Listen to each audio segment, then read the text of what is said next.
Levanta a cabeça, Vitor.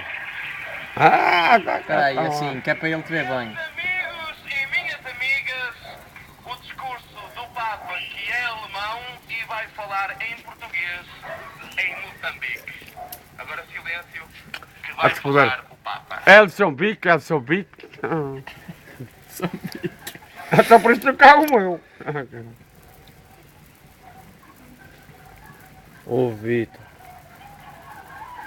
Olha a puta a rir, isso é a mulher da além do... Ô, diabo. Quem criou o mundo?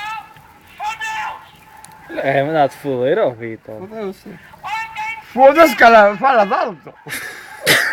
fodia! De alegria fodia! Fodia ou quê? Ah, te foder, então. Foda-se, cara. Ela fala de alto. Caralho. Não mais a posição não poderá ser como no anos passado em que És brasileira também. És brasileiro. para essa posição será composta Vai para o hospital, vai tu. É com bosta. composta de homens, composta de mulheres e composta de crianças. Vês? É merda. Ah, vai ela. Os homens vaqueiros. Ah, isto, vou lá tomar um copo de vinho. Vou ver um copo de vinho e vou embora. Peraí.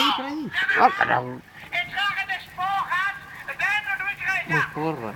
Porque quando isso terminar, toda a gente estará esporrada. Olha, tá porrada. Tá